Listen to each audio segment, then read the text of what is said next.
So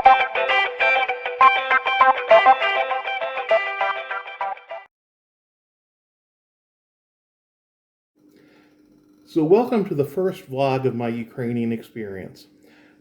I'm the fat old Indiana Jones because I'm a college professor, I hate snakes, and I do some adventurous things even though I'm kind of fat and old. So this vlog is about my Fulbright experience here in Ukraine, where I'm in Kiev.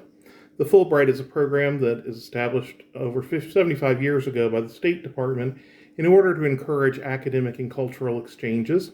I did one 16 years ago in the Republic of Moldova, a bit to the west of here, and I kept a blog during that experience and helped to give people back home some information about what it was like living in Moldova 2006. Now I'm in Ukraine in 2022, and this is my opportunity to help you to know a little about Ukraine. I'm joined here by my daughter Olivia, and she can give you some insights into what it's like to be a 12-year-old traveling in Ukraine, former Soviet space, or maybe what it's like to be traveling with a fat old man. Yeah, it's not good. It's not good? It's not fun? I wouldn't say fun, I would just say it's less good. Oh, it's less good. Yeah, because you're fat and old. Oh, okay. Well, she'll also give us some other cultural insights along the way, and well, she is Miss Sassafras, so you'll get to see that from time to time. So a lot of people wonder what I do on a Fulbright.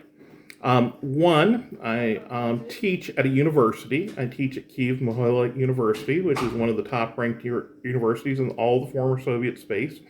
And I contribute to their political science and international affairs curriculum. And that's a major part of what I do while I'm here.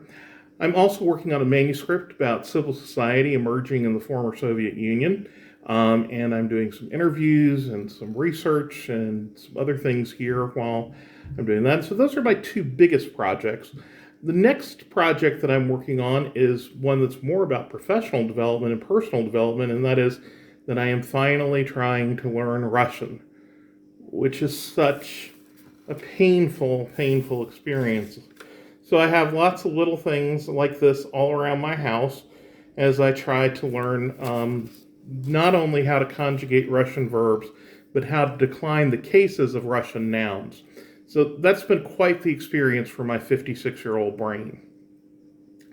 And then the last part of my project, the fourth element, is to share and disseminate the experience back to people in the United States, the people who really fund the bill for Fulbright Scholars, because without tax dollars, I wouldn't be able to be here.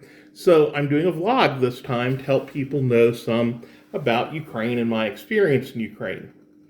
Now, the background. I applied for this grant originally in 2019, in August of 2019. That was before I think many people in the United States had thought much about Ukraine.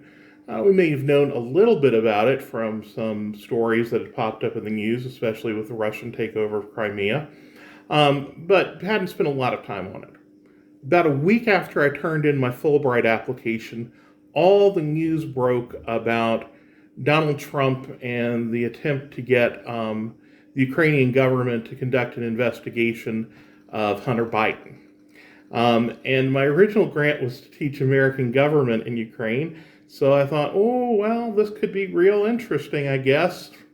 And then when the grant was awarded in spring of 2020, we had just gone into quarantine with COVID.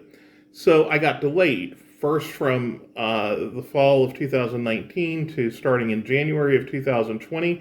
And then we got delayed again, and I was able to start either in October 2021 or January 2022. And I chose to start in January 2022. And Olivia and I arrived in Kyiv on January 2nd, 2022. And we've been here ever since. We have an apartment. We're near a metro station. We're having an adventure. We're getting to meet some other Fulbrighters and other Americans and others here in Ukraine. You get to meet a lot of Ukrainians, and we're about to start our adventures after settling in a bit. Olivia's doing a homeschool program from the States while she's here so that we can spend some time exploring and having some adventures here in Kyiv. And I should tell you that it's Kyiv in Ukrainian. Kiev is a Russian pronunciation of the city's name, but Kyiv is the actual Ukrainian pronunciation, and the way it is spelled here would be K-Y-I-V, K-Y-I-V, instead of the Russian K-I-E-V. So that's just a little bit of Ukrainian lore for you, maybe to stimulate your interest some. Ukrainian and Russian are both widely spoken, and obviously this is a time of great anxiety for people thinking about Ukraine because there is the potential for an imminent threat from the large neighbor to the north and east. And I'll do a separate blog all about that and give you some more information about it. But I'm going to sign off from this one. We've gone for about 5 minutes, which is probably about all y'all want to hear from me. And I look forward to seeing you again in the next vlog. До свидания.